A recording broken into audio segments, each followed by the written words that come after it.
यथा गुरुदेव भगवान तो स्वभाव से ही भेदभाव से रहते हैं,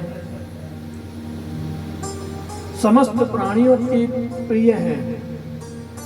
देवता भी उन्हीं के पुत्र हैं, राक्षस भी उन्हीं के पुत्र हैं। देवताओं को क्यों बचाते हैं प्रभु और राक्षसों को क्यों मारते हैं? सुखदेव जी ने कहा, राजन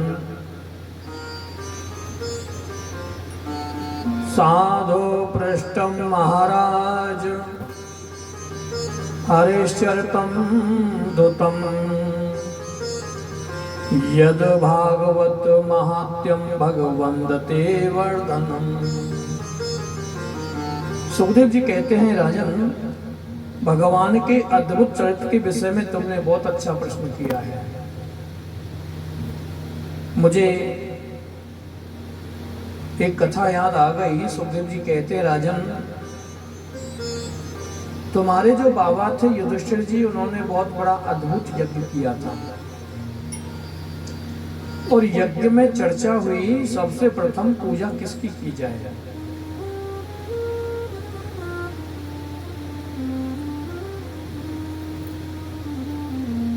भीष्म पितामह बोले, इस सभा में कृष्ण की सिवाय और किसी की पूजा नहीं हो सकती। सबने वहां सहमति दी। तो वहां जब नकुल और सहदेव ने कृष्ण की पूजा करी प्रथम, इतने में वहां शिशुपाल आ गया और शिशुपाल ने आकर के कृष्ण को गालियां देना शुरू किया। गाली पे गाली दे रहा है, गाली पे गाली दे रहा है। अब गाली कोई अर्जुन के सामने दे तो बर्दाश्त नहीं होता अर्जुन पे। अर्जुन जो है खड़ा हो गया और शिशुपाल को ललकारा, लेकिन मेरे गोविंद बोले, अर्जुन बैठ जाओ, जैसे तू बुआ को छो रहा है वो भी बुआ को छो रहा है। अर्जुन बैठ गया। फिर गाली पे गाली, गिन गिन के गाली दे रहा है शिशुपाल। गाली पे गाली देता हुआ जा रहा है तो वहां बलराम खड़े हो गए। बलराम ने भी शिशुपाल को ललकारा, लेकिन यहाँ मेरे गोविंद ने कहा, दाऊ भैया तुमको याद है ना, मैंने बुआ को वचन दिया था, आज वो समय आ गया है, इसको 100 गाली तक माफ करूंगा।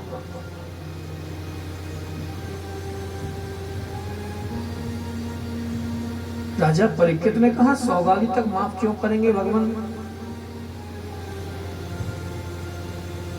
बोले, जब शिशुपाल ने जन्म लिया था तो वहां पर उसके तीसरा नेत्र और तीसरा हाथ, अब इनको चिंता हो गई, भाई ये बालक कैसे है।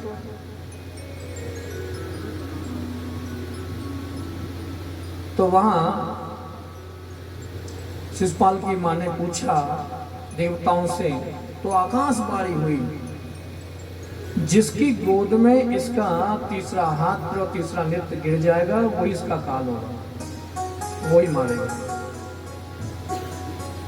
और द्वारकापुरी श्री कृष्ण भी आए वहां, उसने सभी रिश्तेदारों के हाथ में दिया और शिशुपाल को। और जब वहां दिया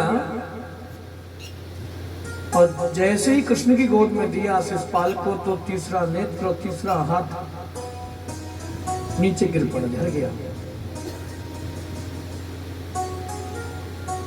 शिशुपाल की मां आई, कृष्ण तुम अपने छोटे भाई को मारोगे, शिशुपाल को तुम मारोगे? किसने कहा बुआ?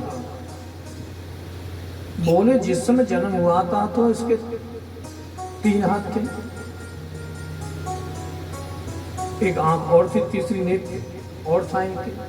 मैंने पूछा देवताओं से तो आकाशवाणी ने कहा था, जिसकी गोद में तीसरा हाथ और तीसरा नेत्र गिरेगा तो वही इसका काल होगा। तो तुम मारोगे अपने छोटे भाई को? हुआ तुमने पूछा ही क्यों था? बोले अब तो मैंने पूछ लिया। तो तुम काल बनोगे इसके? ये तुम्हारा छोटा भाई है। कृष्ण कहते हैं बुआ मैं तुमको वचन देता हूं, छोटा भाई है इसलिए इसको 100 गाली तक माफ करूंगा और इस पर दया ही तो करूंगा मैं।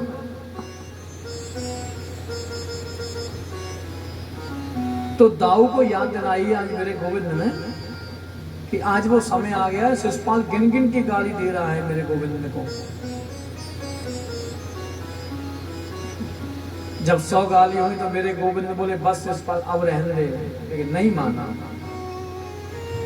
एक गाली और दे दी उसने। मेरे गोविंद ने सुदर्शन चक्र लिया और वो जब छोड़ा तो शिषपाल की यहां से गर्दन कटी, उसमें से एक ज्योत निकली अंदर से और पूरा घूमती हुई ज्योत भगवान के चरणों में विलीन हो गई। जैसे सुदर्शन चक्र वापस आया उंगली में कृष्ण के, तो उंगली में खून निकल आए थे। द्रौपदी ने अपना पल्लू फाड़ करके और उसकी कृष्ण की उंगली में बांध दिया। कन्हैया बोले द्रौपदी हम तो तुम्हारे ऋणी हो गए और समय आने पर ये ऋण उतारूंगा।